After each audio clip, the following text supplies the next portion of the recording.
Welcome to What We Watch When We Drink, a Booze Dancing Entertainment Network podcast featuring lively discussions about movies, TV shows, and anything else that we're watching while we drink our favorite boozy beverages. If you enjoy this show, please subscribe on Apple, Spotify, Stitcher, Google, Audible, and anywhere else you get your podcasts. You can also find us on boozdancing.com, and if you have any questions, comments, show or drink suggestions, email us at boozdancing@gmail.com. We'd love to hear from you. Hey, we are live. This is Booze Dancing Entertainment Network. We are live again for another live stream / podcast. Welcome to the What We Watch When We Drink podcast live stream extravaganza. We are live on YouTube, Facebook, Twitter, LinkedIn. Not Twitter. What else? Anyone else? That was it. Facebook, LinkedIn, Instagram, and YouTube. Instagram and YouTube. Okay, there we go. That enough? It's probably too much. It really is. This is episode, 56, I believe? 56. And we're going to call this the bitters episode because we, as a trio, are extremely bitter. Yes. People know that going way back. And if you want to feel fancy, you could say we're Amaro. We are Amaro, yes. We are Amaro-y bitter, for sure. And two, our special guest is Gene Cooper from McMann and Tate Cocktail, who specializes in cocktail-related ingredients, including bitters. See the connection? Pretty good, huh? Yeah. Not bad. Gene, welcome. Thanks. Yeah, I was excited to be part of the live stream. It was great. So we are on this live stream, and we want to let everyone know to drop their comments and questions in the comment section wherever they're watching, and we'll be sure to probably answer them the best we can. Don't forget to check out those great spirit and beer reviews and cocktail reviews, whiskey reviews at the Murder Table on boozdancing.com. Ange and Mike do that all the time, and gosh, there's always something new over there. So go hop on there and check out the latest and greatest at the Murder Table. Okay, I'm not even sure how Gene got a hold of you, Ange, but we're happy he did, because we like cocktails. And Gene was kind enough to send us 4 samples for bitters varieties, right. And Mike and I decided to do a little research one night, created a few cocktails, and then we went back and filmed them all. That's awesome. So that's 4 bitters, 4 cocktails. That's right.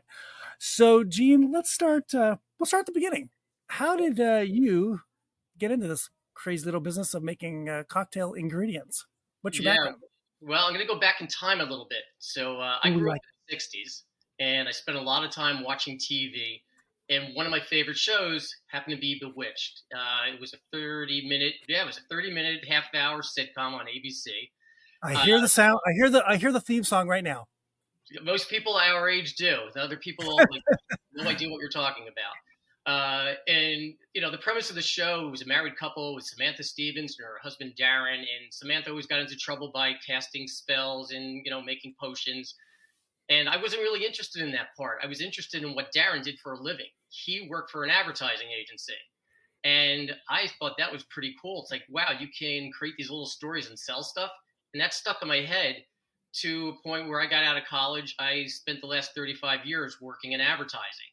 And I worked for some of the big global agencies, some of the top brands, and a lot of them were in the liquor category.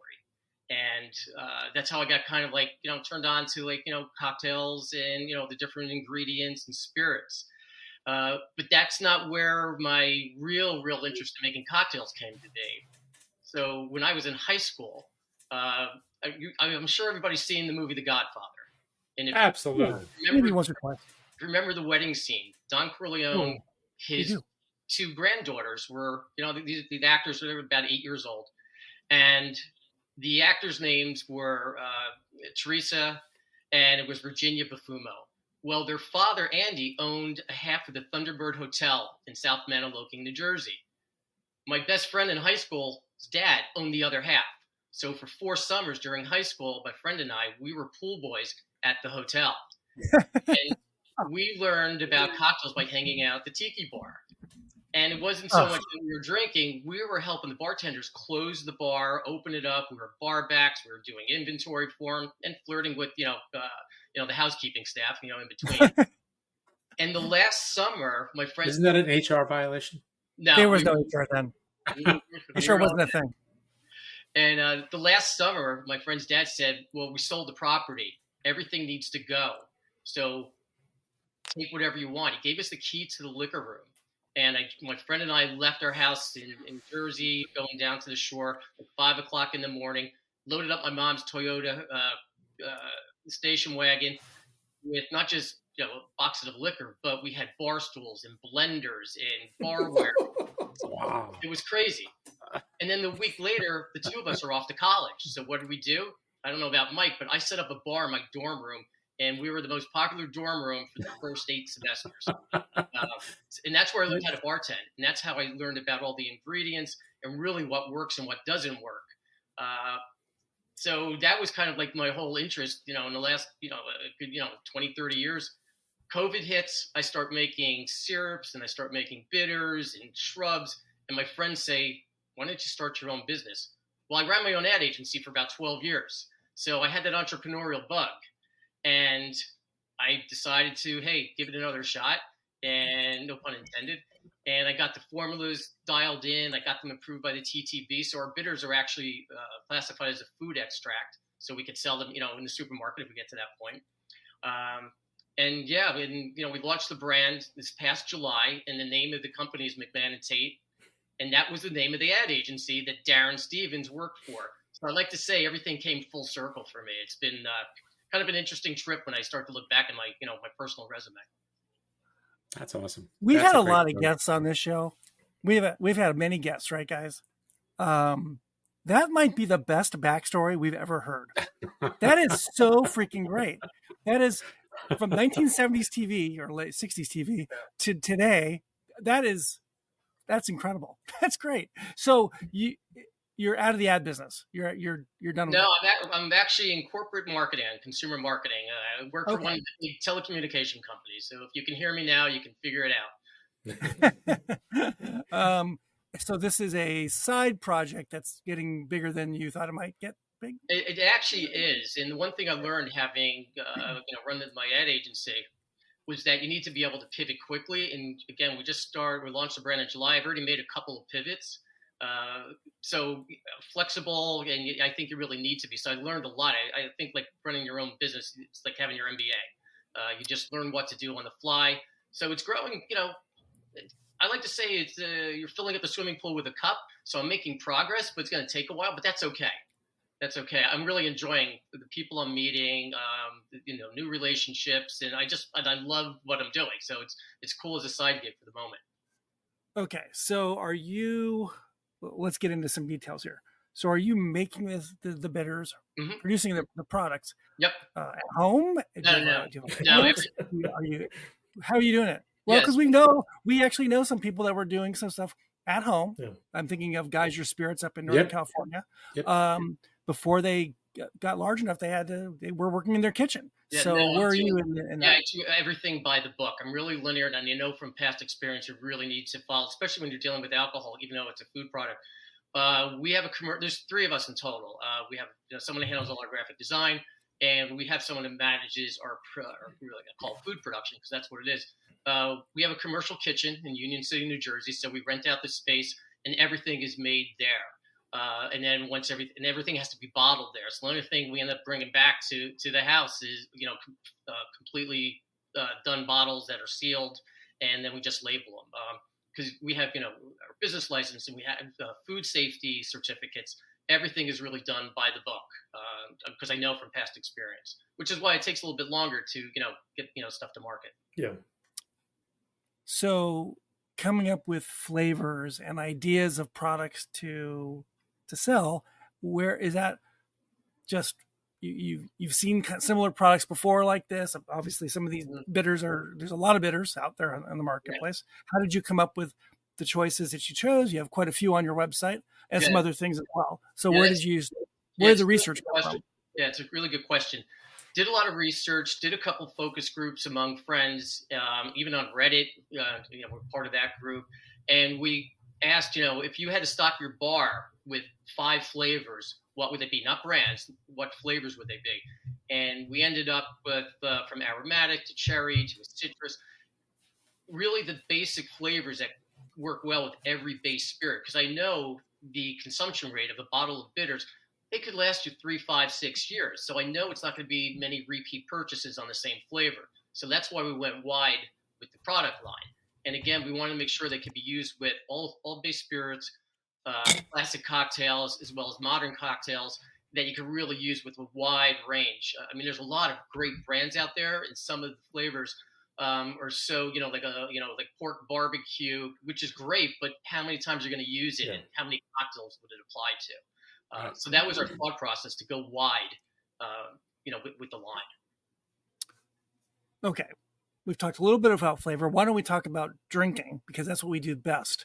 Our assignment was to make a cocktail using what the very nice gifts you sent us of bitters. So why don't we go around the room?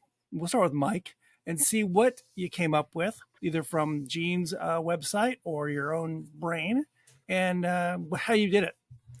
I made an old fashioned, just a run-of-the-mill old fashioned, with the wildly aromatic bitters and Brothers Bond bourbon, and it's awfully good. And then I went and I took some.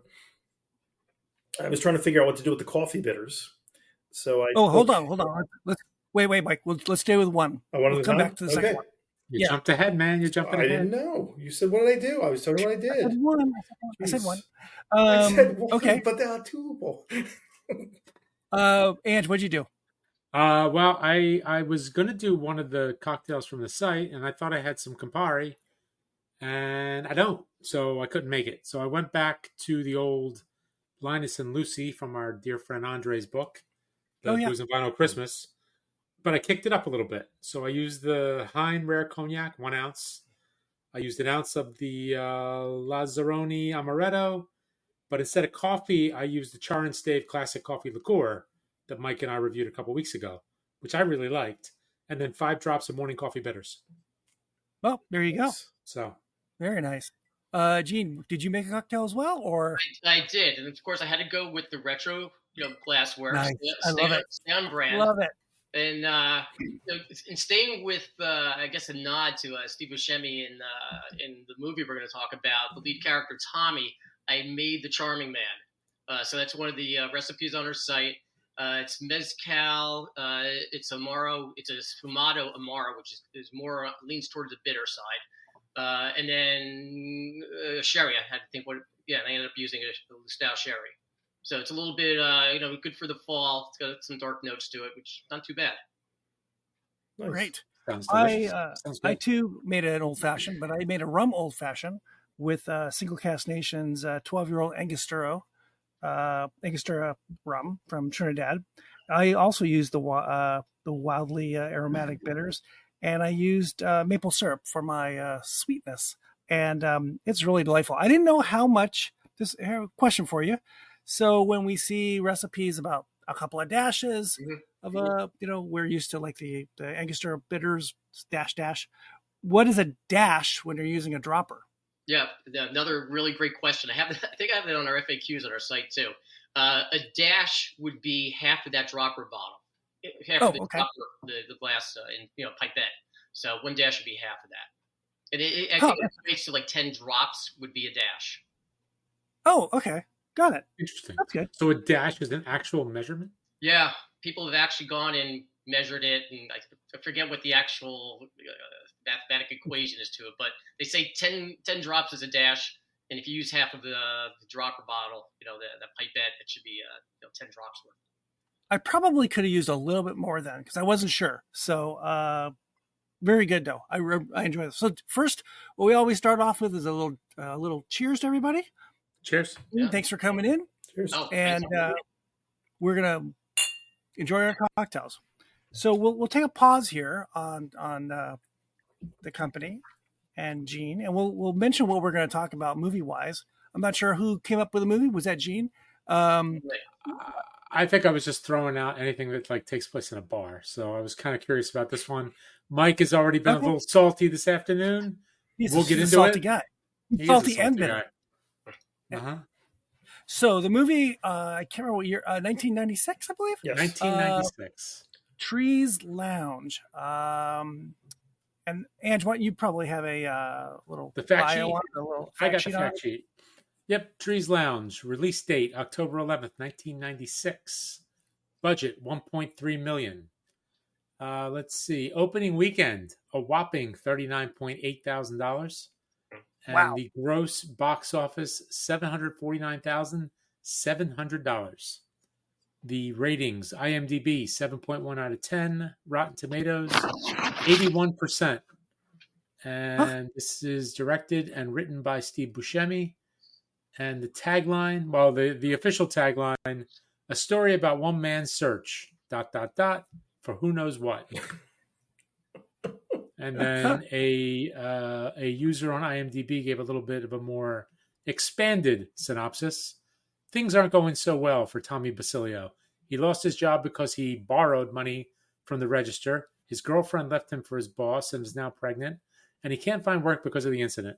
His life revolves around the Trees Lounge, a neighborhood bar over which he lives, full of the colorful eccentrics one finds in such places, like the estranged husband or the old boozer drinking himself to death. He drunkenly wanders through his life, still in love with his ex, desperate for some sort of meaning beyond the bar, and some sort of meaning to his life. That's by Gary Dickerson. Slug at mail.utexas.edu. Good synopsis. 3.5 stars from Roger Ebert, who really liked it. Wow, there's a lot here to peel away. Well, the cast alone is just cast, insane. We normally don't start with the cast when we talk about a movie or a show, but this one's almost impossible not to talk about the cast because it's so wide and vibrant and long of people that this is what, 96, that's almost 28 years ago. And all these people went on to something, not all, many went on to far greater heights after this movie, right? Mm-hmm. Nope, never heard of any of them. Who do we start with? We should start with Buscemi. Maybe since he's the star. So where's Buscemi in his career in 96? I think he's seriously on the what's the word? The come up. Starting, kind of on the rise. He's kind of booming. He's in all these indie films. He's like an indie king, as far as I'm concerned. He's in Reservoir Dogs. He's got a bit part in Pulp Fiction. He's in a bunch of other little independent movies, and he got a lot of awards for him too. So he started with the Coen Brothers movies. And at Wikipedia, they refer to this period of time as his rise to prominence. So interesting. Kind of what's going on. Yeah. I'm looking at everything before 96. Sleepwalk, Parting Glances, small roles. Very small. Daddy Goodnight, Heart of Midnight, Slaves of New York, King of New York, Miller's Crossing in 1990, Barton Fink in 91, Billy Bathgate, Reservoir Dogs in 92, Hudsucker Proxy in 94, Airheads, Pulp Fiction, also in 94, Billy Madison in 95, so Desperado in 95. He gets himself in with the right people. He becomes the Usual Suspects kind of guy. Like he's part of that acting theater. He's right. He's in with Tarantino. He's in with Adam Sandler. He's got it all. He's in with the Coen Brothers. He's in with everybody. No. Well, he's an interesting guy because he looks like a character actor, yet he can hold a movie by himself. He doesn't get a lot of chances in his career, but he definitely could. And he's funny. He was hilarious on Curb this year, and he can play dark roles like this. He's pretty versatile. He can do a lot of things. And this is his first foray into directing, I believe, right? I think so. Yep. Yes. Yeah. Any favorite roles of his, Gene, that you like in his career? Well, besides this, I actually liked him when he got into The Sopranos, and there's a connection there. There is a little bit of research here.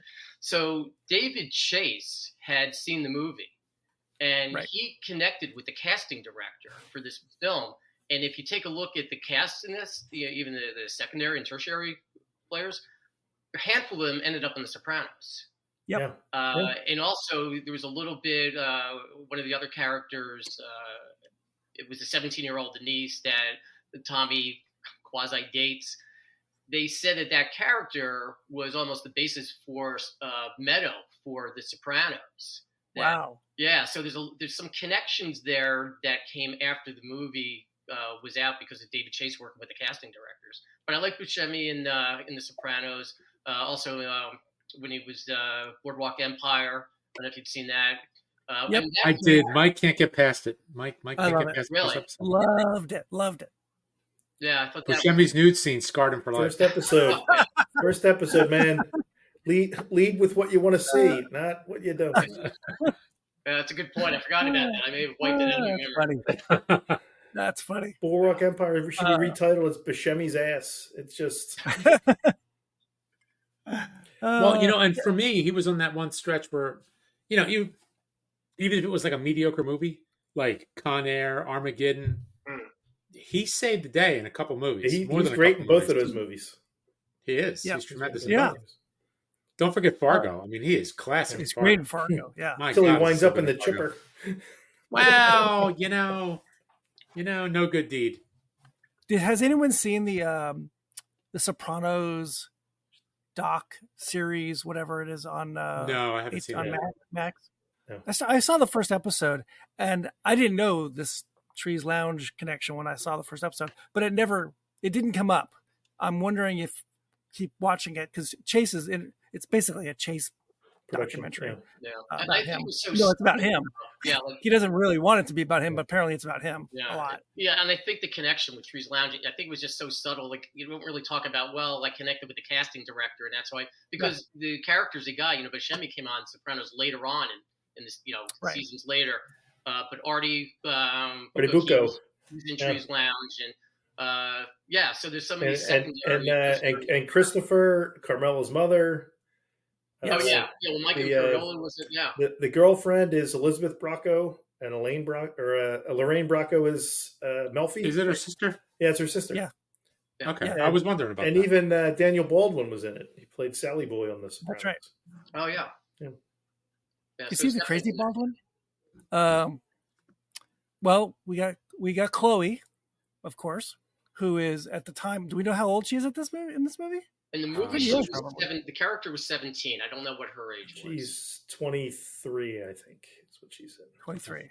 And before this thing, she's probably not done very much, I would guess. She was I think she did a little modeling before. He hadn't worked with her before. I think Buscemi said he'd worked with a couple of actors in the past, but Chloe was new, a new relationship, working wise. Yeah, actually, I'm looking at her filmography. This is her second thing that she did. Wow. What was Something the first called one? Kids in '95. Oh, yeah, Kids is a tough one. And then after that, she moves on to Palmetto, Boys Don't Cry, American Psycho. She's got this kind of she's got a crazy career, and kind of coming into her own in her middle years here. Yeah. Who else do we have? There's a lot of people. I know. I'm just going down the list on. Anthony LaPaglia. Anthony LaPaglia. Oh my God, Right. He's great.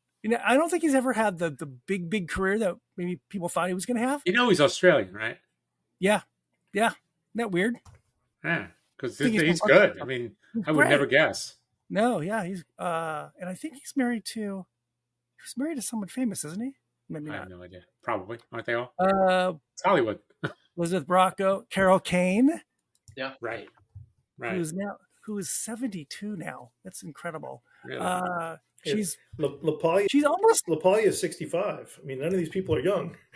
No. What's Daniel Baldwin? And LaPaglia's got a Tony Award and an Emmy Award. Wow. While he's had a relatively what seems to be like a kind of a character actor small career, he's hit some numbers. He's been working for a long time. I mean, that says a lot.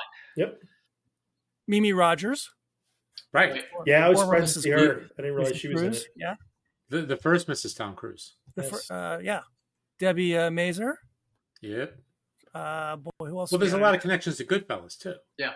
That's right. Yeah, there's a good right? Because you've got the older woman that was at the end of the bar.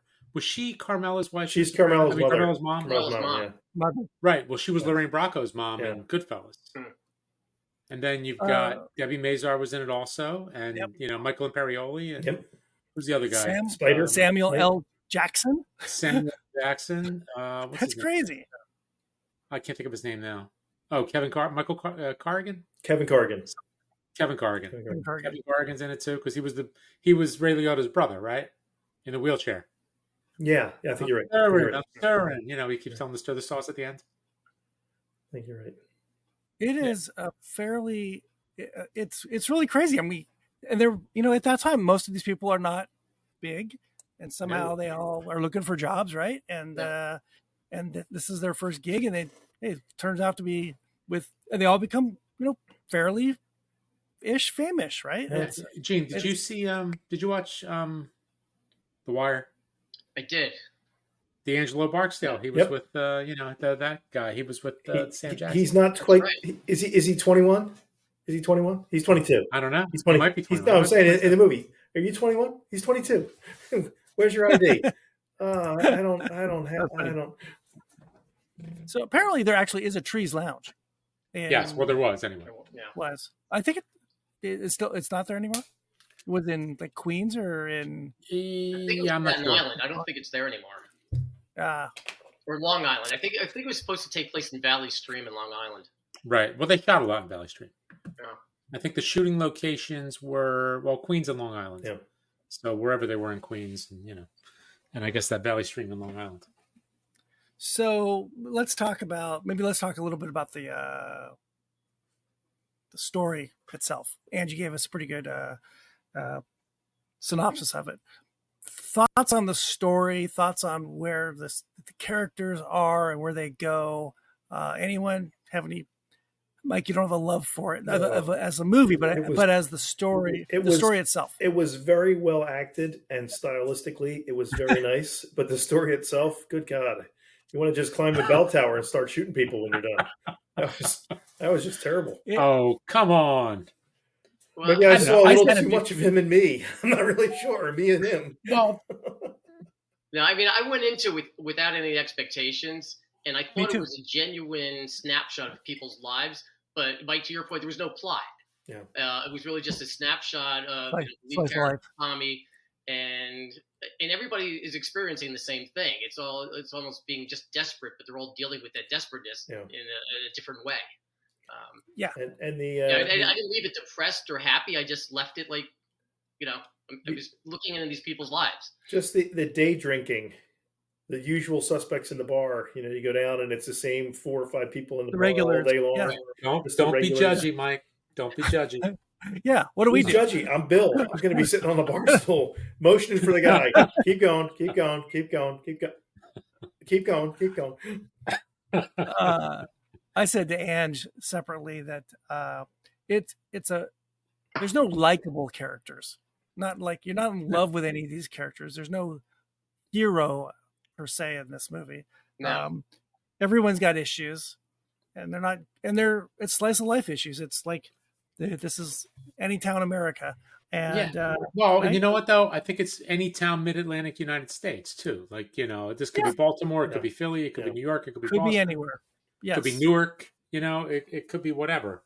It's just a bunch of people that grew up together. They know each other really well. They're like, what do you want to call them? Codependent?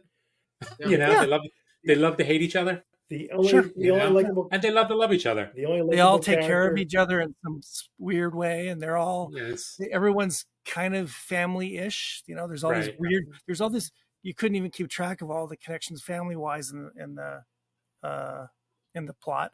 I think kind of summed it up though. Remember when the Tommy's ex-girlfriend, who's with Anthony LaPaglia, is watching the old video? Yeah. When they're all having like a good time and having fun and Christmas Eve, and she's just getting, she's like, well, all right, they're all a bunch of, for lack of a better word, they're all a bunch of assholes, but you still love them. You can't help it. Yeah, she had a fondness for Tommy, but for whatever reason, that I think she thought she would be better off without him, that she would have some hope of having a better life. I think some of them just think that things will be better, but they're not really doing anything to make it better. They're just making other decisions that have their own issues and their own troubles. Yeah, they put the fun in dysfunction. It feels like, I think I might have said this to you, Angela. It feels like one of those Cinemax, HBO movies that you saw in the early 1990s, late 80s, late night.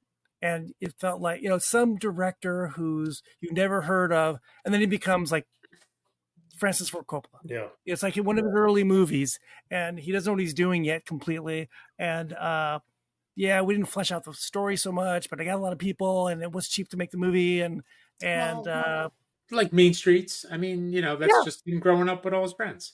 Sure. And let's put that on film and see what happens. And may not have a complete story, but in my head, it's kind of a story because it's about all these people who have issues, and alcohol is a driving force, and people make bad decisions in their lives, et cetera, et cetera. And this is my movie, and somehow it gets made. It feels a few cuts above a student film, right? But not a student film. Buscemi probably had some really, when he was young, he probably has these great grand ideas for how he's going to be a great movie maker, and this was his first foray at it. So it is what it is.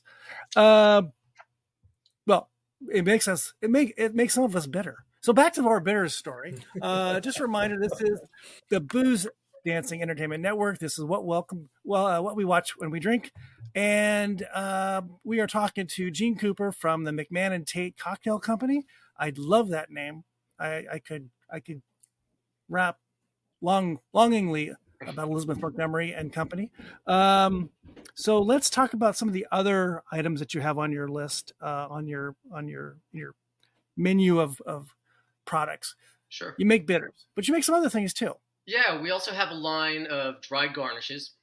And again, there's four different flavors from orange, grapefruit, lime, and lemon. Wanted to have additional, ingredients to help your cocktail make it taste a little bit better and to look a little bit better. What we liked about garnishes, you put one of these dried garnishes on, and you got a little drama to your cocktail. It's like really easy. You don't have to slice anything and worry about that. You just open up the container, drop one in. It's like, wow, it's a great way to impress your friends and your family. When you're serving a cocktail. We also have some rim salts, which are really geared towards the tequila cocktails. We've got a zesty lemon. There's a chili lime that gives you a nice little, heat to your cocktail. And then we have pink Himalayan salt, again, to make your drinks taste a little bit better and to make them even look, like phenomenal. And that's what we really wanted to do, way to make your drinks look and taste better. It's kind of like, our unique selling proposition, if you have it that way. Do you consider yourself a cocktail maven? I think I've gotten close. I mean, I love going to some cocktail bars and talking to bartenders about different ingredients and different technique. Sometimes it gets me in trouble because I'll get disappointed when I get a cocktail that's not made properly. So I try to order off the menu, see how that goes, and then I'll ask for something that I may make for myself. I think I've gotten close. I think it's like a cocktail pirate, Aaron. What's that? Based upon the first story, yes. Where you just you raided the old bar and I've gotten better since college. Yeah, I've gotten much better since college. Okay, so this is college? You're at this this bar, right? You're working. Yeah. Could you imagine? I know the answer. What cocktails have become today. I mean, you're selling these things that I'm sure 30 years ago there was one bitter. Yeah. Right. One kind. Mm-hmm. One. And there was no dried fruit. That was sliced limes and lemons, maybe an orange. That was it. This cocktail universe has exploded. Yeah, I'm sure you're lucky. You're obviously benefiting from it, but you'd probably never even imagined that kind of from where you worked. No. When I was, closing and opening the bar at the hotel or making drinks in our dorm room, there was sour mix. That was the extent of the extra ingredients. Any fresh lime juice or lemon juice, no one thought to do it. It all happened in the early 2000s, where some of the bartenders went away from a sour mix out of the gun and the hose, and they started, using fresh citrus, and it started from there. And then the bitters, people started to make their own, with the basic flavors. Because like you said, there was Angostura. And then brands that really started to launch were Bittermans, and Fee Brothers has been around for, I think, 100 years. They're glycerin based, they get a little bit different mouthfeel, great product line. But, there was only a couple, and like everything else, the marketplace just exploded. Yeah. Even in the spirits category, tequila is the number one category now. It took over vodka. I mentioned when I was in the ad agency, one of the first clients I worked on was Absolute.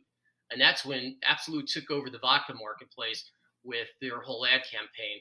But, that, got dissolved pretty much over the last, 10 years with tequila. And you take a look at all the gins that are out there now. The marketplace just exploded. But it's good because it gets other people into the marketplace. They're trying different things. So it gets us an opportunity to, let people explore different flavors and different ingredients, to try things. But there's also a lot more competition. So. Pretend we don't know anything, which really isn't really, you don't have to pretend much. Teach us how bitters are made. Sure. Well, the first thing to think about, because people ask, well, what are bitters? Think of them as if you're a cook, it's your salt and pepper. So bitters are going to help when you put them into a cocktail, they're going to give you more balance. They're going to pull your sour together with your spirit. So they're just going to give you an overall more balanced cocktail, and they'll add some flavor, to the overall cocktail itself. So bitters are basically taking a neutral grain spirit in most cases, like let's say a vodka, and you'll infuse it with different ingredients, and some of those ingredients will be bittering agents. They could be gentian root or angelica root, just to give it that bitter edge to it. Then you'll put in some other flavoring ingredients. It could be vanilla, citrus peels, or dried citrus. And you'll take all those ingredients and you'll let the spirit infuse. We typically do it for a 3-week period of time, depending on what we're making, because the ingredients infuse at different rates. So for argument's sake, we'll let them infuse for 3 weeks, and then you'll start to filter them out. We filter these out 3 times just to get as much clarity as we can without losing the flavor. Look, for example, when you're infusing, it's a cold spirit. Correct. It's not heated up. No. Right? Okay. It's all cold filtering, and we have filters. Okay. I think we start with a 20 micron filter, and I'm getting technical here, and then it goes down to 5 to try to filter it again so it's clear or clearer, but you're not losing the flavor to it. So our morning coffee bitters, those are whole ground coffee beans that when you open up the bottle of those bitters, you could smell the coffee from across the room. So we over concentrate our bitters with these flavoring agents, could be cranberry for our aromatic bitters, or we use cherries in our Bing cherry. We just oversaturate them. So you're going to get a lot of that aromatic and a lot of the flavor, but it's not going to overwhelm your cocktail. So that's kind of the process. It's really just infusing alcohol with other ingredients. And so I'm looking at the aromatic one right now: cranberries, orange peel, vanilla, gentian. Gentian, yeah, that's the bittering agent. That's a root. That's bitter agent. Cherry or cherry bark, clove, cassia, cardamom, and anise. So there's a lot going on there. Yeah, and the one thing someone asked me, a lot of bitter companies, they don't include all their ingredients on the bottle. We want to be transparent, so everything see there is everything that goes in there. There's no sugar added, there are no additives, and the order you see the ingredients, that's the level that's put in there. I'm not going to give out what the actual ratios are, but those are all the ingredients, and it takes a while. It took us about 8 or 10 tries to get just that bottle of bitter where we wanted to flavor-wise, and also to get it approved by the TTB. Right. Do you use are they fresh bitters, or are they all, are they fresh herbs and roots and stuff, or are they all dried? Depends on the bitter. For example, the Bing cherry bitters, what is fresh are the Bing cherries that we use. They're in their own syrup. Everything else is dried. And if you're using a fresh ingredient like Bing cherry, or if we're using in our Citrus Grove, we use. Does that shorten the window of how long it? No, they're all shelf stable. We have again. I go by the rules. No, I mean in terms of the making process. If they're fresh, does it take less time to get the extract out, or? It depends. So our Citrus Grove bitters, they'll have fresh zest, lemon, lime, and grapefruit. Yeah. And we had to try those out. So that infusion time may be 2 weeks because 3 weeks it became too acidic. So it was really a lot of trial and error to get that timing down. And also it brings down the ABV if I use the fresh citrus. So none of our bitters are an ABV higher than 40 proof or 40%. That way it will get through your cocktail, but it's not going to overwhelm it. And anything with fresh ingredients is going to bring the ABV down a little bit because of the moisture content.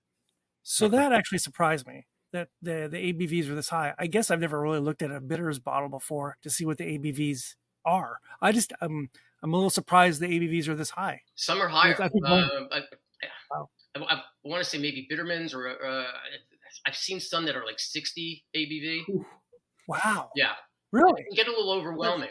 Again, it depends on the manufacturer, and there's no knock against it. It's just, our approach was, make sure they could punch through the cocktail, not overwhelm it. Huh. That's interesting. So I'm fascinated by the flavors that are in all of these. The coffee one, is it coffee one? No, the cocoa mole is cacao, ancho chili, cinnamon, oregano, angelica, burdock, allspice, and clove. Yeah. They're really interesting combinations.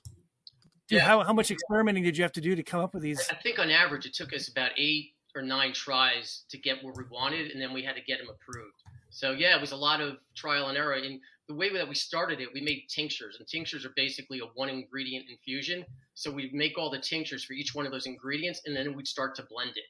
And that way we could kind of dial one back, dial one, up a little bit. Otherwise, you're making a whole batch. You have to wait 2 or 3 weeks. You try, you don't like it. Then that's why the process took us so long to kind of get this thing kicked off. Right. Wow. And as you're trying them, as you're playing with the flavors, are you also making cocktails to see how they'll work with? Yeah, we do 3. That's a really good question. There's 3 things we do to test them. One, we'll put them in our hand and rub them just to get the aromatic. Then we're going to test them in club soda just to see if they can stand up to, that's interesting. Carbonated beverage. See what the flavor is, because one of the reviews releases a little bit differently too, because of the bubbles. I read one of the Oh, sorry. Yeah, I read one of the reviews of your product. It was Bourbon Guy. Yeah. And that's how he tried them all. He was using like seltzer or club soda to taste them and see how they were. So, what was the third, Gene? We actually would make cocktails with them. So we actual cocktails. Like classic cocktails. We'd make an old fashioned, for example, or maybe another cocktail that had another brand bitters in there, and then we'd try ours just to see what the difference was. Not that one's better than the other, but just to see what was different, so that we would change it as a variable, just to get an idea, because I want to be able to tell people, like our Moroccan orange bitters, they stand up much better to a clear spirit than they do a brown spirit. Orange is a difficult bitter to really, to punch through some of those dark spirits. Some of the bartenders would take a Regan's orange bitter and combine it with a Fee Brothers bitter, and they would call it Fegans. That was like the classic years ago, because it would give you that mouthfeel with the glycerin from Fee's, but the Regans would punch through with the orange notes. Right. It's a tough one to get through, because I had someone review it and said, well, it doesn't really stand up to, or a bourbon or a whiskey, but they tried it with, with the gin or with the tequila or a vodka. It's like, wow, it's so much different, so much better. So that feedback, I'd like to tell to, our customers, so they know what they're getting. Right. So the general flavors you came up with based on your experience, how did you, of course, the aromatic one, that's kind of very basic, but the other ones came up from that was where? Doing some research and asking folks online. Again, if you were to stock your bar with 5 flavors of bitters, what would they be? And the common answers were cherry, chocolate, citrus, and orange. And that's how we came up with our 5, but I wanted to go a little bit deeper so we cover every base spirit. So if you want to make a brandy cocktail, or one that's really working out well for us are our South Seas Tiki style bitters that, people that are into tiki culture, they're using them with their tiki cocktails. And the same thing with the root beer. Root beer, it's like, that's kind of an off product, but it's pretty big in the tiki world. So those 2 are surprisingly, sometimes things kind of work out for you. And it's like, I got some good feedback with those 2. It's amazing. I know you're up against a lot of people making bitters right now. I mean, there's so many brands. It's incredible going to a nice spirits shop, how many brands, but how many flavors there are within the whole. Oh my God. Everyone's got a tiki one, but every tiki one's different. And jalapenos, so many pepper bitters, crazy ones, ghost pepper, jalapeno, whatever. Right. It's insane. Yeah, if we were, a couple years down the road, better established, then we would look into making some of those, off flavors, not off in the bad way. But right now, we just got to keep it broad enough so they'll appeal to everyone. Because I've had people purchase, like 6 bottles because they wanted to stock their whole bar. It's like, okay, that's all you need is the 6. I'm not saying don't get Angostura, don't get Peychaud's, get those, you'll need them. But the other flavors we have will round out the whole bar. And we wanted to make it a one-stop shop. You can go on our site and like, wow, I just stocked up the bitters. I got enough garnishes, and I got a jar of rim salt that if I'm going to make a margarita, I can kind of up my game a little bit. What's your favorite cocktail? Lately, I've been leaning towards the Boulevardier, but my favorite is a good Sazerac with a rye cognac split base. That's a good one too. Yeah, but it's tough to get someone to make it well. I had somebody forget the absinthe. It's like, I'll just get an old fashioned. Yeah, that's what happened. That's when you ask me if I become a maven. I don't know, but it's, there's certain things like we all like, you like to have a cocktail the way you like. Yeah. Yep. We talk here a lot. I do that when we talk cocktails. Old fashioned's my go-to because it's such a classic drink, but it's also got that basic formula of spirit, sugar, and it's versatile. You could do whatever you want with it. Right. And that's what I've become. I've become an old fashioned riffer, and taking those 3 basic categories and just changing all the ingredients up. I rarely even make a whiskey one anymore. I think it's just whatever spirit, some other spirit. And on that note, are we going with a second round of cocktails, gentlemen? Yes. Sure. Ange, what you got? I got to get a block of ice. I'll be right back. Speaking of old fashions, I did an old fashioned. I didn't have any. I didn't have any simple syrup, so I just used a sugar cube with a little bit of water, and then I added 5 drops of the wildly aromatic bitters and 2 ounces of Catoctin Creek Rabble Rouser Rye, an orange peel, and a cherry, and a nice ice cube. Nice. A nice clear cube. Is that Rabble Rouser? That's 50%.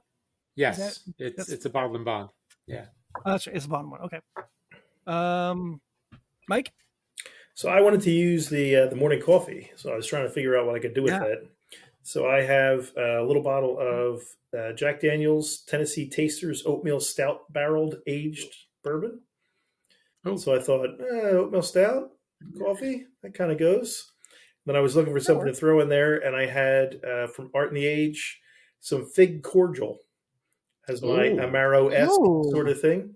So I did an ounce of the fig cordial, 2 ounces of the bourbon, and then I put in about 10 drops of the morning coffee bitters. And you say you don't make coffee. And a sugar cube with a little bit of water. It is so good. So good. Really? That sounds great. And I don't know if you can't see the color because of my background, but it's nice. Pretty dark. Yeah. Will you be putting that on your cocktail website, Mike? It's nice. No, but I might be making another one when we're done here. and we went to Art and Age. They've had us at a couple of events, and I wind up buying some of the different cordial flavors they have. And then I kind of put them on a shelf and I never think about them again. And when I was taking the Tennessee whiskey down, it was actually right behind it. And I went, oh, I have this fig cordial. Let me use that. Let me see what happens. And it really works well. The coffee and the fig it's a great flavor.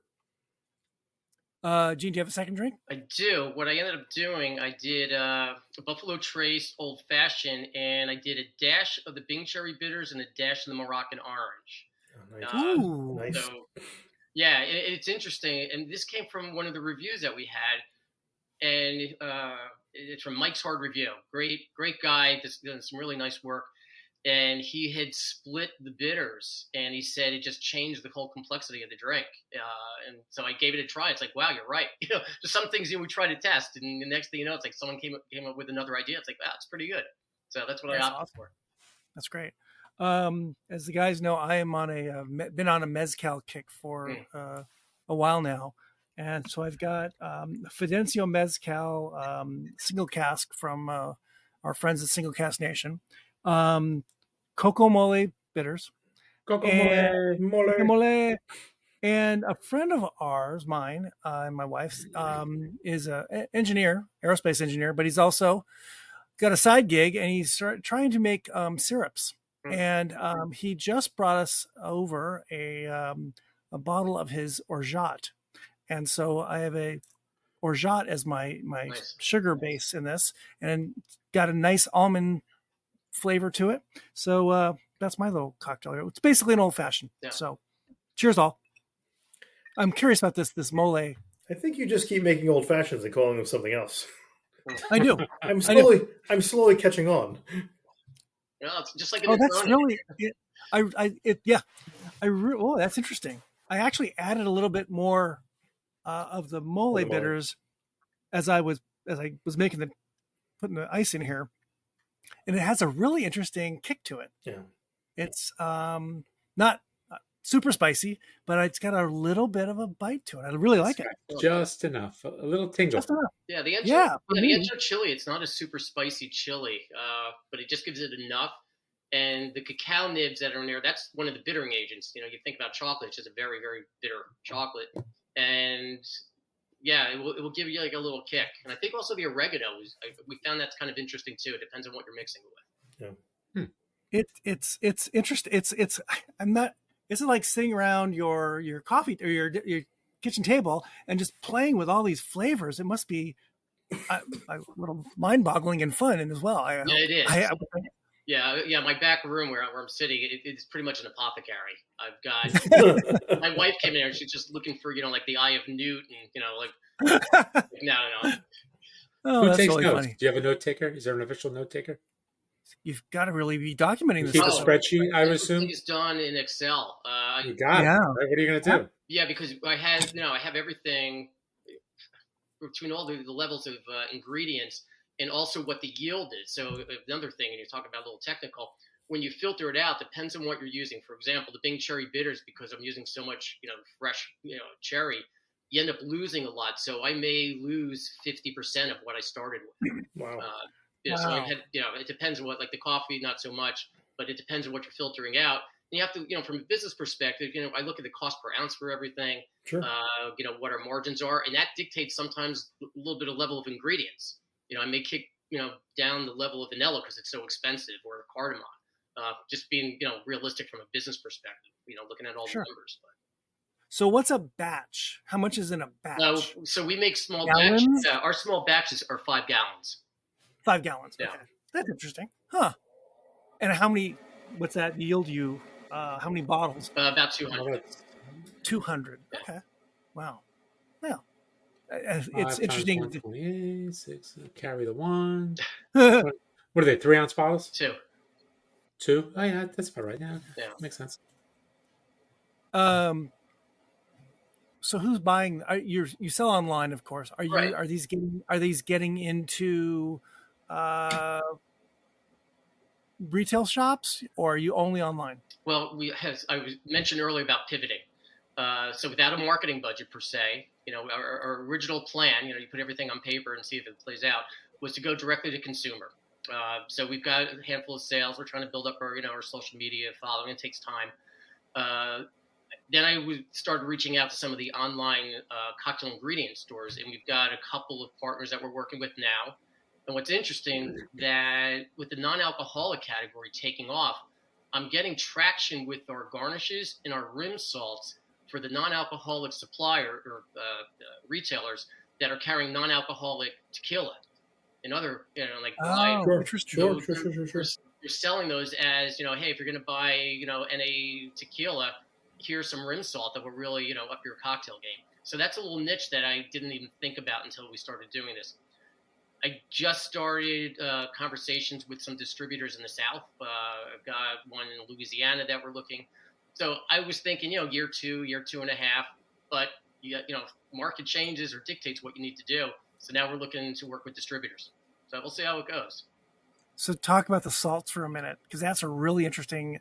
That's another little niche, right? Right. How did you find these salts? How did you I'm guessing you got many different samples of them from wherever, and kind of and then somehow narrowed it down to the 3 or 4 you chose? Yeah, we did. So we were thinking, we weren't trying to create a category like, oh, you could use salt on every cocktail. We knew it was going to be in the tequila category, obviously with some mezcal cocktails. Then we were taking a look at the cocktails that are out there, because not every tequila cocktail, like a Naked and Famous, which is actually a mezcal cocktail, warrants a salted rim. So we're saying, is the market big enough for the salts? We thought that there was. Then we wanted to say, okay, you can just, use regular salt and you're done with your margarita. Well, let's up it a little bit. And we looked at different sources, and that's how we came up with, looking at that zesty lime and the chili lime. And we just tested it on cocktails, and it's like, wow, it really makes a difference in the drink. One little tip for whoever's watching or listening: if you're going to salt the rim of your cocktail glass, just salt half of it. The reason being, if you don't want the salt, you could drink it from the other side. Or if you want a little bit of salt, you could go halfway. Yeah. That's another sign, if you can see it, you've got a good bartender at the bar that you're sitting at. They salt half the rim. That's how we came up with the salted rims, the rim salts. Just seeing if there was a need for it. We're getting some good feedback from it too. But again, that NA category, it was something I never thought about until we started reaching out to people. Great idea. That whole category is grown leaps and bounds. Oh, I know. And you need stuff for those cocktails just as much as you need them for anything else, right? Absolutely. For alcohol cocktails. Yeah, and there's mortar stores showing up. There's one in Manhattan, I think, called Spirited Away.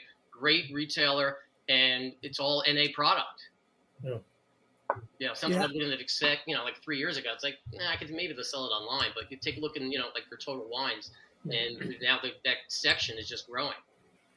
Do you have friends in the bar business? People that own bartenders? We got a few.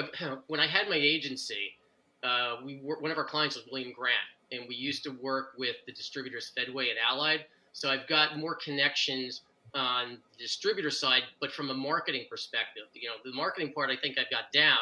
It's working from the product side. I do have some connections there.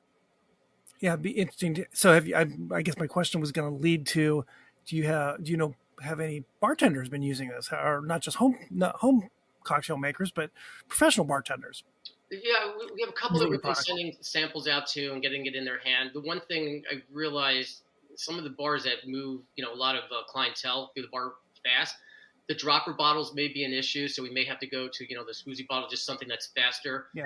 So you have to think about, okay, now you have additional costs for packaging and labeling, and it becomes a whole other animal to it. One thing, we just try to be very mindful of maintaining our margins and not doing things on the whim. I try to keep things planned out. Pivoting is one thing, but, maybe I'll go try this, maybe I'll go try that. I need to make sure that what we're doing that we think makes sense pans out. Or if it doesn't, then we'll pivot, but we need to get things, some more time. Yeah, and I can see that visually at the bar, the dropper works, but away from the bar, I got to make these cocktails quickly. Right. And no one's going to appreciate the dropper. They want their cocktail. So it's got to be a little quicker. So I can see that.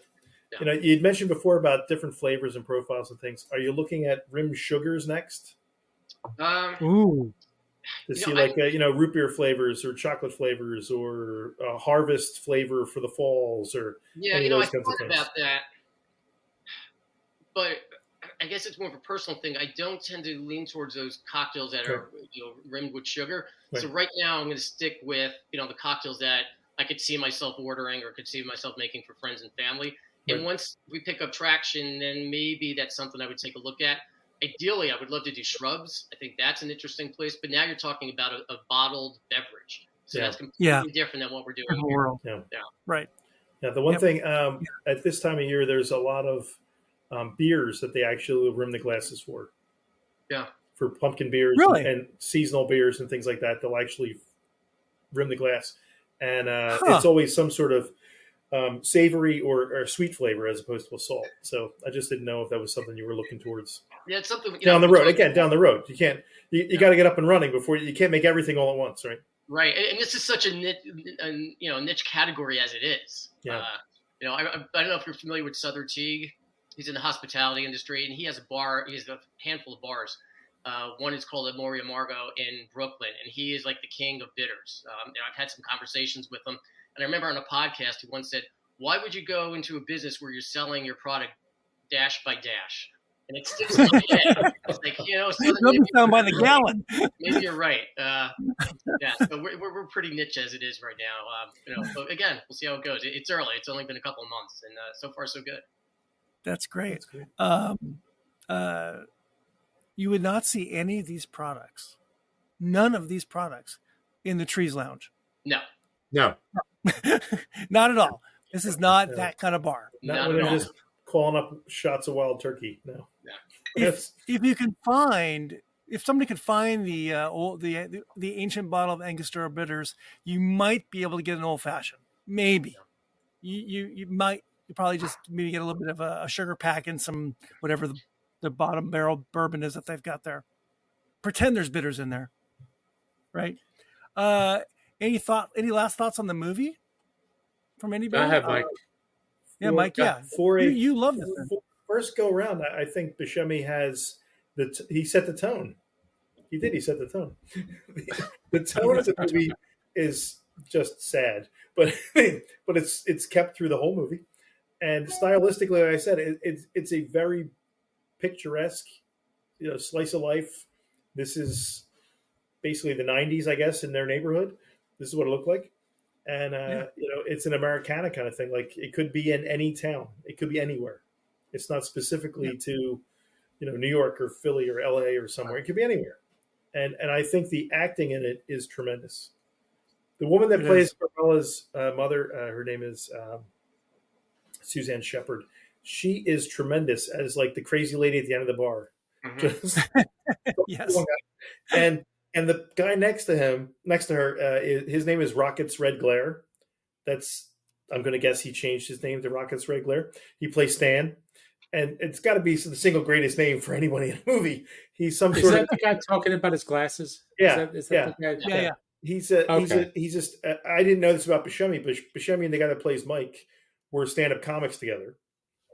And that guy, Stan, was a stand-up comic with them, which is why he's one of their friends. So if you're going to go to work, you work with your friends. So he's in the movie with them. They're so great together. Just the two of them just sitting, talking about his glasses, whether they look good or they don't look good. And it's a really well-made movie. And for a first effort, make more. I think setting the tone is really, really accurate about Buscemi because he looks like the theme of the movie, right? His face, his teeth, his whole persona in 1996 Steve Buscemi is this kind of environment, this kind of look. He really does. He's literally the face of the movie. I love the whole ice cream truck thing. I don't know why. Uncle Al. That's Americana too, right? The only hero in the movie was Uncle Al. Uncle Al was the greatest character in the movie. He was Uncle Al was awesome because all the kids want Uncle Al. You're talking about the ice cream truck. One thing I kind of thought about afterwards, the little kid who sees Uncle Al have the heart attack and wreck the ice cream, not wreck it, but pull off the road in the ice cream truck. Even the little kid, because later on in the movie, he couldn't get his ice cream, and that was just it represented everybody else. Like, here's this little kid that can't get what he wants. Right. No, he'll be the guy. Right. Sadly, he'll be in 20 years he'll be at the bar. Right. Wasting his life away. Yeah, because he never could get what he wanted when he was a kid. And he ran over his big wheel. Don't forget that. Yes. Yeah. It's just a smaller version, a younger version of like Buscemi's character. Tommy. It's he can't get his car to work. It's funny when is it Danny? Who's it? Which Baldwin is this? Daniel. Does he have issues later in life? I can't remember which Baldwin. Yeah, he does. It's kind of reflecting on his life. I think they all do. I think it's just the Baldwin. It's it's growing up in Massapequa. That'll do it to you, I guess. Right. He just goes off on what the truck and everything else. Uncle Al was is this actor Seymour Cassell. Yeah, he's great. And I think he was in a lot of what's that guy? John Cassavetes movies. Yep. And he's also in a couple Wes Anderson movies. Yep. At the end, he gets in Rushmore. Again, you work, you figure your niche. You're a character-esque guy, and you work with these large production groups to be like, I'm your guy. Just keep calling me every time you make something. I don't care what it is. I'll keep doing it. Terry Garr, who passed away yesterday. Did she? Yeah. Yeah. It's really sad. 79.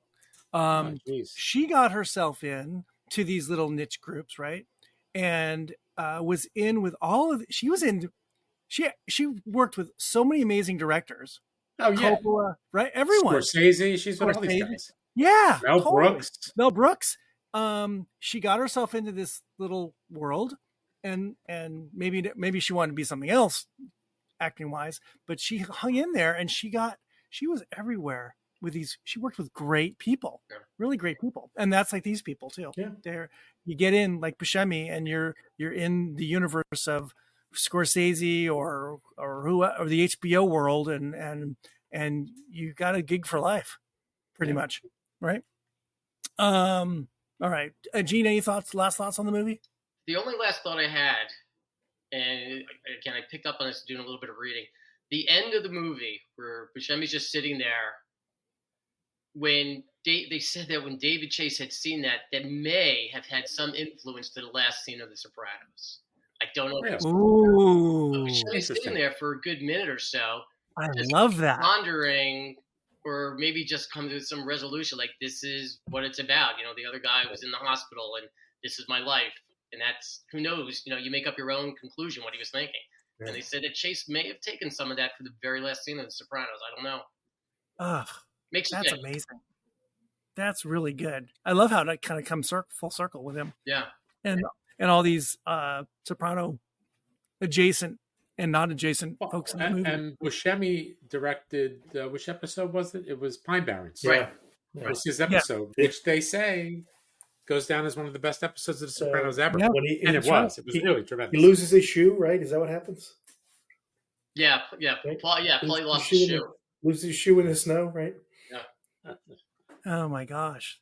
It's really interesting to think where this movie takes Buscemi and where all the tentacles of this. It's a little movie from 1996. It's like I said, it's almost a student film, yet it has this weird connection, possibly to one of the greatest, arguably the greatest TV show ever made, in a weird way. That's so I bizarre. feel like he just just came. He was writing a script, and he's like, "Who am I going to get in this? Oh, let me get my phone book." I just called everybody he knew.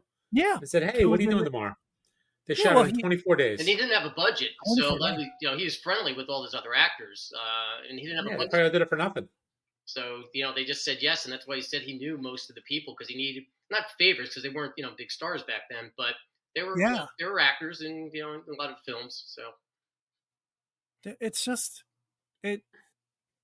it's not great. It's interesting, yet it's got this interesting backstory to it, or is it a backstory? Future story to it, connecting so many different elements in TV and movie. It's really cool. I think you'd like it better. I think I'd like it better on the second rewatch. I think I was thinking the same thing as we were talking about this. I think I need to rewatch it. Yeah, I think nice thing is it's on Prime, so you might as well take advantage of it. Yeah, that's right. So, yep. Speaking of television and movies, so were you really a big fan of Bewitched? Yeah, I was. Yeah, I watched it when I was a kid. Yeah, I loved it. Would you like first Darren or second Darren? That's a good question. That's the ultimate question. Yeah, I like the first one. I think just because they gravitated towards it at the beginning. Yeah. But again, I just thought his job was so cool. And it's funny because if you go and take a look at McMann and Tate, someone had an ad agency named that, and I think they're in Michigan. I don't know if they're in business any longer. But if you go and do a little bit of a search, you could find out the fake clients that McMann and Tate had. There's a whole roster of all the products that they supposedly support. There's a whole backstory. But I just named it that to kind of, like I said, going full circle. I don't really, have referenced Bewitched and anything. It's more, stories for, people, I guess, our age that have an idea what it's about. I also checked the intellectual property to make sure I was okay. I wondered about that too. I think I asked you that one of the emails. Like day one. Larry Tate. Yeah. What was McMahon's first name? Oh, he's never in the show, is he? He actually was in like one or two episodes. Yeah, I think you've seen once or twice. Yeah, I forget his name. Yeah, I know it was Larry Tate. I haven't watched that show in decades. The kids watched Wizards of Waverly Place growing up, and the principal, as a comic aside, his last name was Larry Tate. Oh, that's funny. That's He was really Principal funny. Larry Tate. His name wasn't Larry Tate. His last name was Larry Tate. And you're like, I believe, the I kids believe that didn't get show- it, but all the parents went, I know who that is.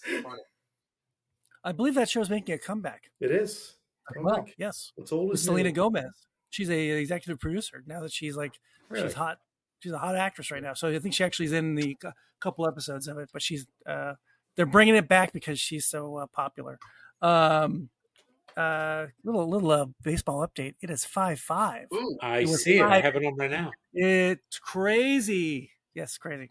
Well, Gene, we cannot thank you enough for coming on. This is a really fascinating story, and a really great product line. Well, I think these Totally. are awesome. Totally. well, listen, Yeah. I appreciate all of you.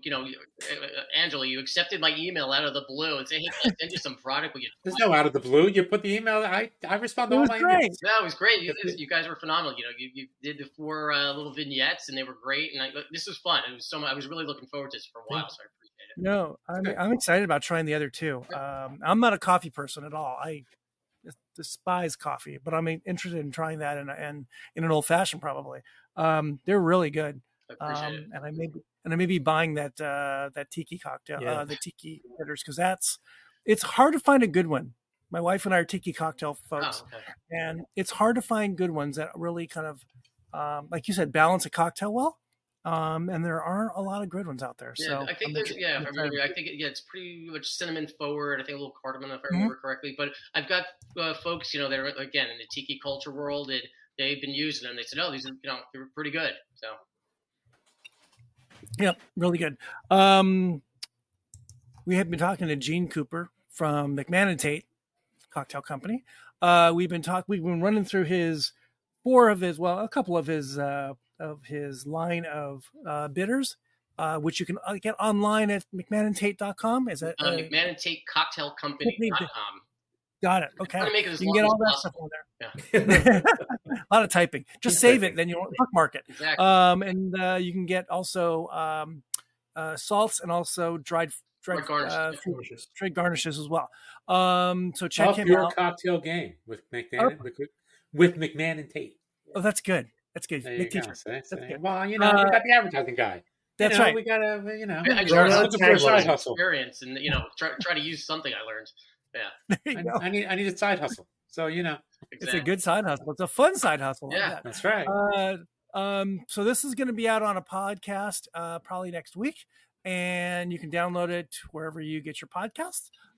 This has been What We Watch When We Drink, episode 56, the Booze, Dancing, and Entertainment Network. We are been very excited to talk cocktails and bitters and all things cocktail related with Gene here, as well as Trees Lounge from Steve Buscemi from 1996, which sort of weirdly has a connection to all of us because we like The Sopranos. Gene, thank you very much. Thanks for coming on, and we wish you a lot of luck with this new venture of yours. And I can only imagine how wonderful your house smells, your kitchen. Thanks again, and stick around. Don't go anywhere. We're going to run the credits, and we'll chat on the other side. Great. Thanks, everybody. Appreciate it. All right. Cheers. Thanks, Gene. Cheers, folks. If you enjoy this show, please subscribe on Apple, Spotify, Stitcher, Google, Audible, and anywhere else you get your podcasts. You can also find us on boozdancing.com, and if you have any questions, comments, show or drink suggestions, email us at boozdancing@gmail.com. We'd love to hear from you.